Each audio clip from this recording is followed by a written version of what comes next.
Sommes-nous que des êtres rationnels?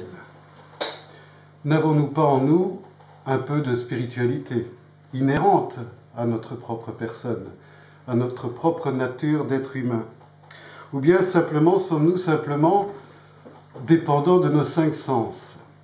Existe-t-il un 6e sens?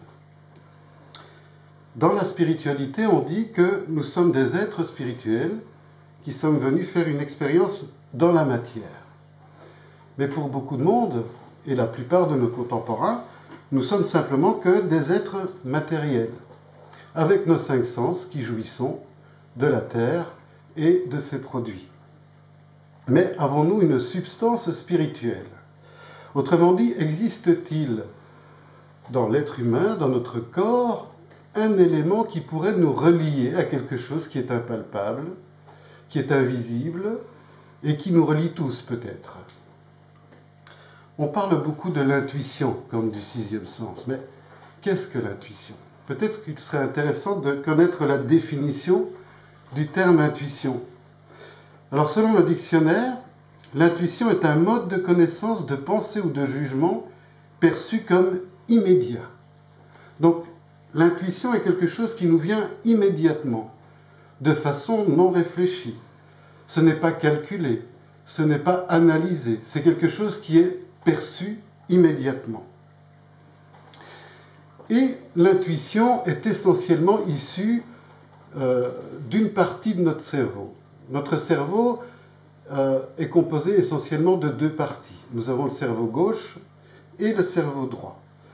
Le cerveau droit est plutôt en lien avec tout ce qui est immatériel, tout ce qui est subconscient, les rêves, etc. Il ne fait pas appel à l'esprit d'analyse, notre cerveau droit. Alors que notre cerveau gauche est plutôt le cerveau qui va régir tout ce qui est analytique, la logique, le calcul, les prévisions, etc. Donc, l'intuition, quand nous vient une intuition, parce qu'on en a tous, même si nous sommes des êtres très rationnels, on a finalement tous de l'intuition. Et cette intuition nous vient essentiellement donc de notre cerveau droit, qui est immédiat et qui ne fait pas l'objet d'une analyse.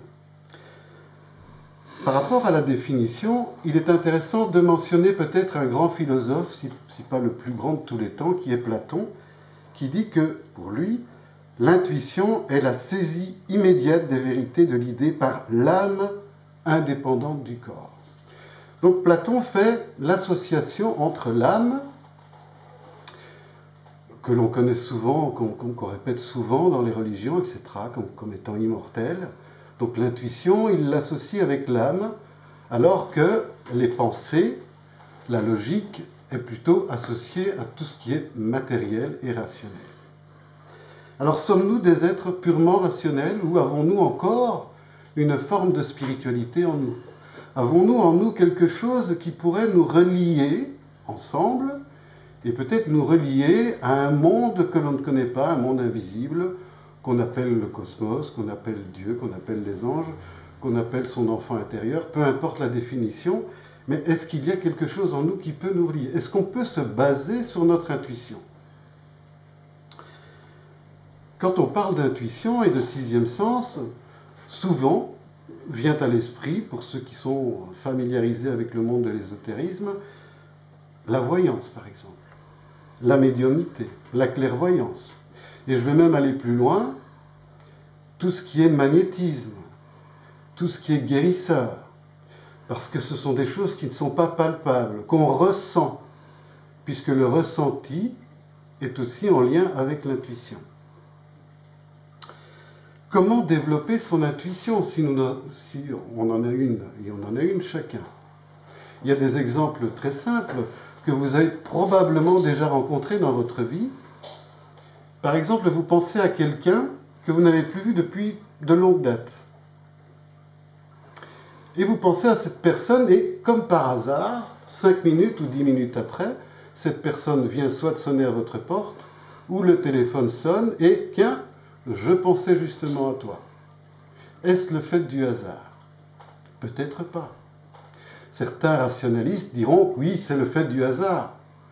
Mais d'autres, plus spirituels, D'autres, plus ésotériques, diront qu'en fait, il y a eu une communion d'esprit entre les deux personnes qui ont pensé l'une à l'autre et puis qui se sont dit, tiens, je vais l'appeler ou je vais passer voir cette personne. Prenons un autre exemple. Le cas de jumeaux, par exemple, issus de la même poche, qu'on appelle des jumeaux monozygotes. Ces jumeaux ont grandi dans le sein de leur mère de façon homogène pendant 9 mois. Et puis voilà qu'ils naissent et qu'ils évoluent chacun de leur côté. Il existe entre ces jumeaux un lien particulier, un lien qu'on ne peut pas définir, puisqu'ils ne sont pas reliés physiquement entre eux, ils ont chacun leurs 5 sens comme tout un chacun, et pourtant, les faits montrent que, par exemple, si un des jumeaux part à l'autre bout de la Terre et qu'il lui arrive quelque chose, son frère ou sa sœur jumelle va ressentir immédiatement, je dis bien immédiatement, qu'il se passe quelque chose d'anormal avec son frère ou avec sa sœur jumelle. Comment expliquer ce phénomène? Il existe bien donc entre ces jumeaux qui sont très proches finalement, puisqu'ils ont été conçus et ils ont grandi côte à côte, on va dire, un lien particulier. Mais est-ce que ce lien particulier qu'il y a entre les jumeaux monozygotes, est-ce qu'il peut aussi se produire avec d'autres personnes? Eh bien, les faits prouvent que des gens qui ont vécu longtemps ensemble, qui se connaissent très bien, peuvent ressentir les mêmes choses au même moment. C'est un fait prouvé et évident. Pourquoi parler de tout ça? Eh bien, simplement pour vous dire qu'il y a quelque chose en nous qu'on ne peut pas expliquer et qui nous permet de comprendre que nous sommes tous interreliés par une espèce de toile qu'on pourra appeler une toile d'araignée. Et d'ailleurs, cette toile, on l'utilise encore fréquemment aujourd'hui, puisque l'homme a mis au point, grâce à des techniques avancées en électronique, ce qu'on appelle la Wi-Fi, Internet, où tout le monde entier est relié avec un seul clic.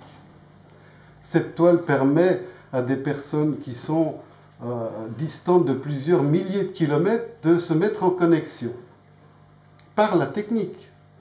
L'homme accepte ça parce qu'on peut prouver techniquement que c'est réalisable et que les effets sont là. Mais est-ce que nous avons vraiment besoin de la technique créée par l'homme? Est-ce que nous avons besoin des puces de micro-ordinateurs, de circuits intégrés, de transistors, de diodes ou que sais-je encore, pour pouvoir prouver que finalement on peut faire sans la technique? Parce que nous sommes tous interreliés, tous. Et nous sommes tous reliés aussi à un élément qui nous surpasse, qui nous dépasse même, qu'on va appeler le monde spirituel. Le monde spirituel est une source d'information, tout comme Internet. Quand on a quelque chose à savoir, à demander, on tape sur Google ou d'autres machines de recherche une information et elle nous est parvenue. Pourquoi est-ce que ça ne se passerait pas sans le biais d'un ordinateur? Eh bien, l'intuition ou le sixième sens permet cela. Et ce n'est pas de la science-fiction.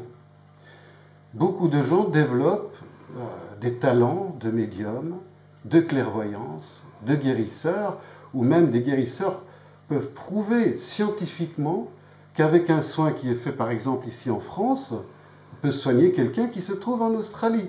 À l'instant même, cette personne qui est en Australie va bénéficier du soin du guérisseur, comme s'ils étaient reliés.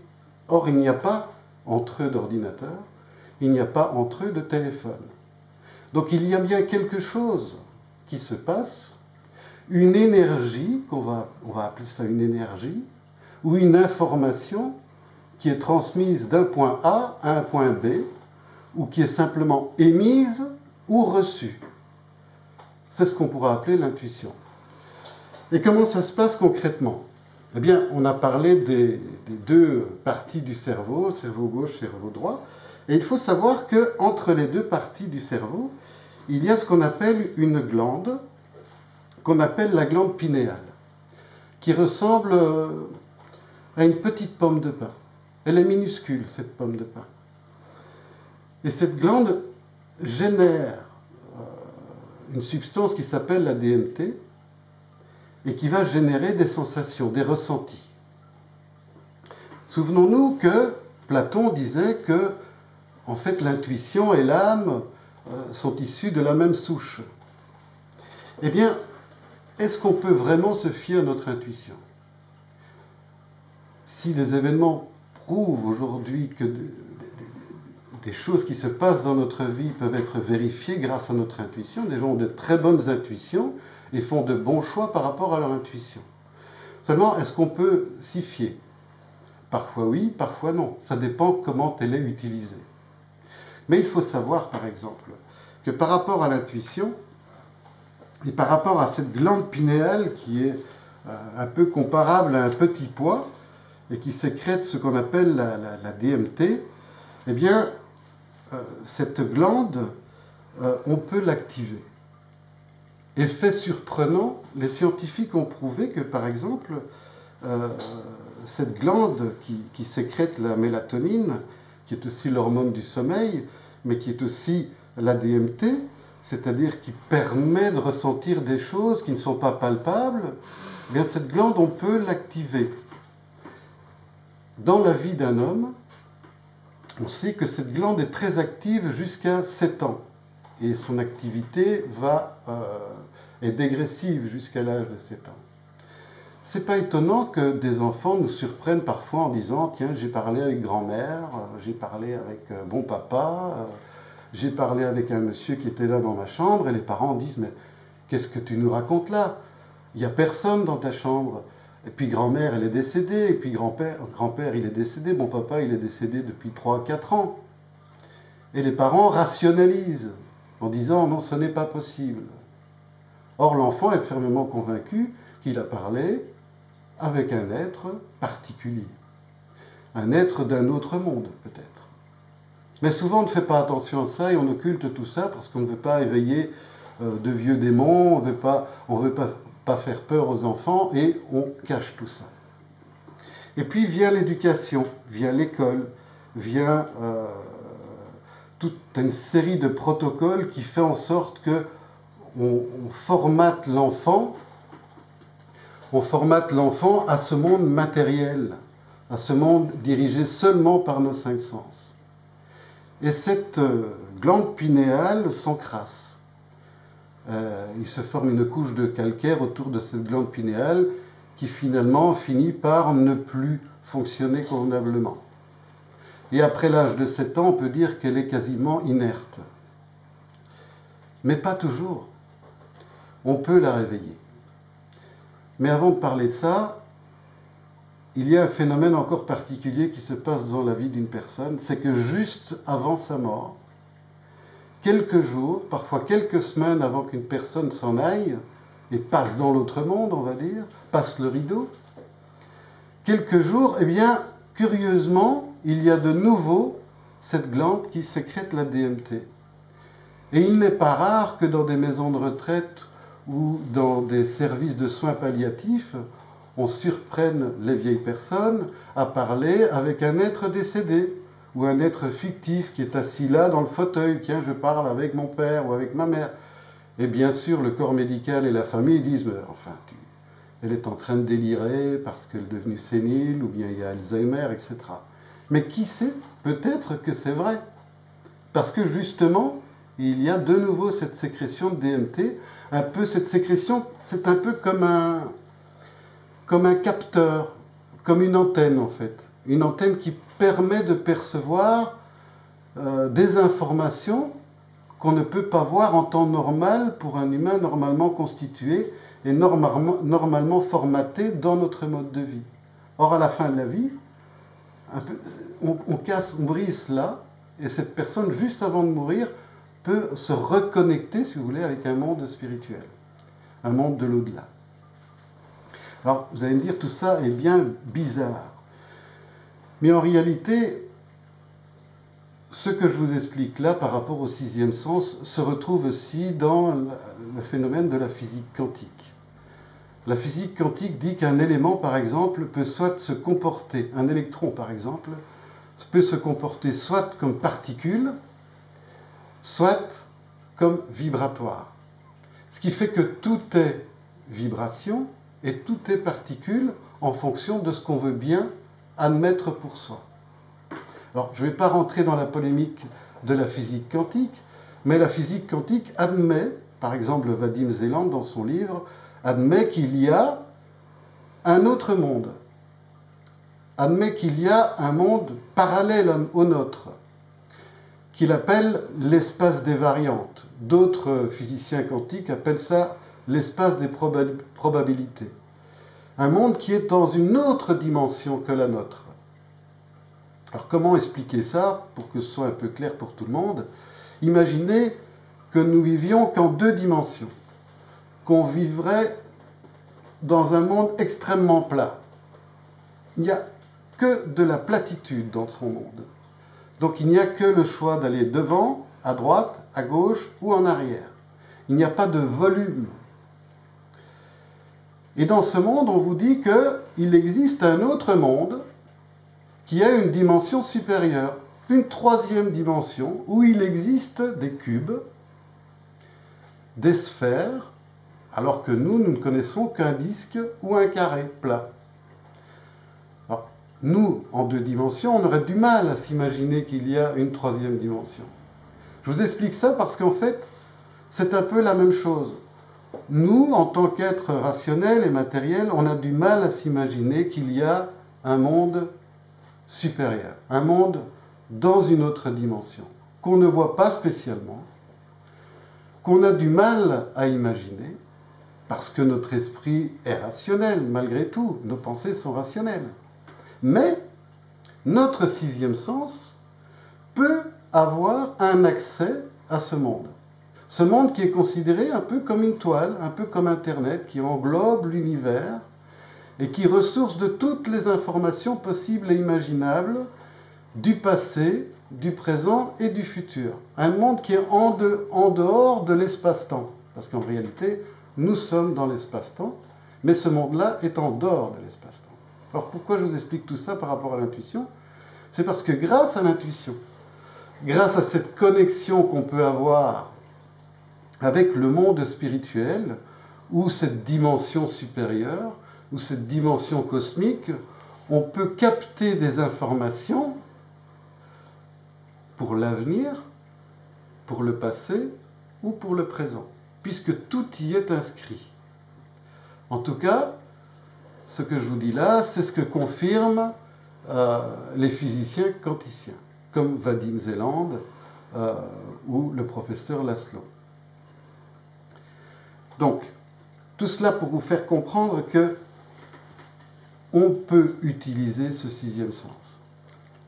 Ce 6e sens, en réalité, on a du mal à l'utiliser, on a du mal à le percevoir, parce que notre âme est comme un petit enfant qui nous tire un petit peu le pantalon en disant « mais j'ai quelque chose à te dire », et puis on a tendance à lui dire « mais laisse-nous tranquille avec tes bêtises ». Et en fait, ce petit enfant, c'est notre âme. Notre âme, elle sait. Mais notre esprit ne veut pas reconnaître l'existence de notre âme. Alors comment rentrer en contact? Comment se connecter avec notre 6e sens, si ce n'est qu'en enlevant toutes les idées parasites, nos pensées, nos tabous, nos convictions personnelles. Essayer de ressentir soi-même. Et pour cela, même par exemple si vous voulez faire des études pour devenir mentaliste, par exemple, on vous dira que la première chose à faire, c'est d'avoir une alimentation équilibrée. Parce que ça commence par là. Puis deuxièmement, c'est de savoir faire le vide dans sa tête. Donc faire de la méditation, faire du recentrage sur soi.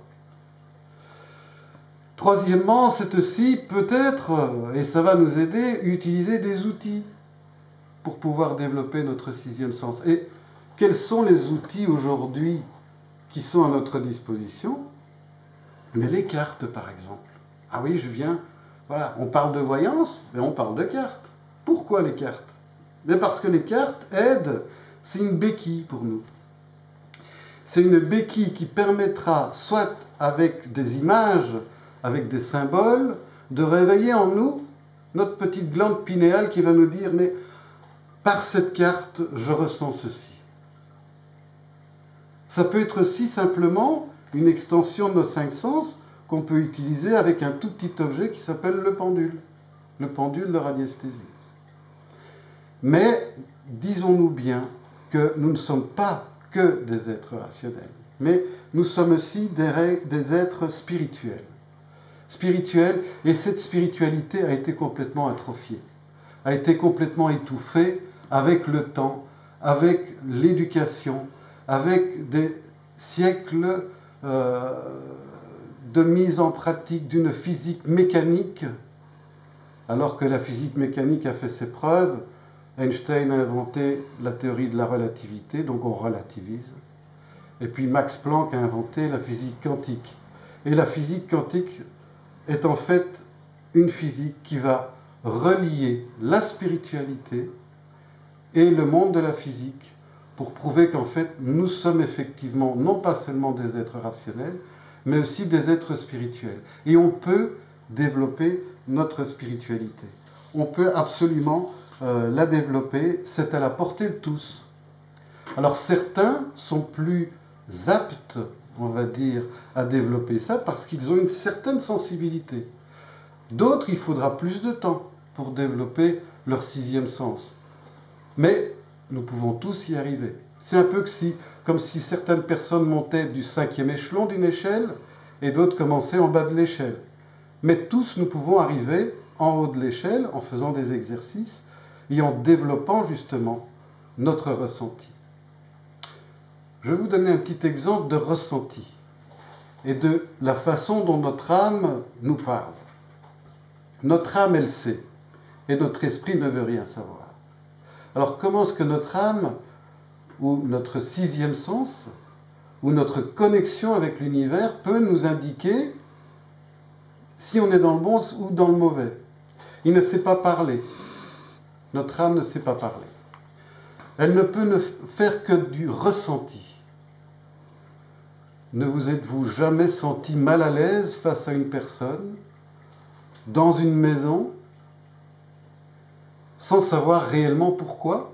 Cette personne était peut-être gentille avec vous, vous proposez un tas de trucs, et il y a quelque chose en vous qui vous disait « je ne sais pas pourquoi, mais elle me met mal à l'aise, cette personne ».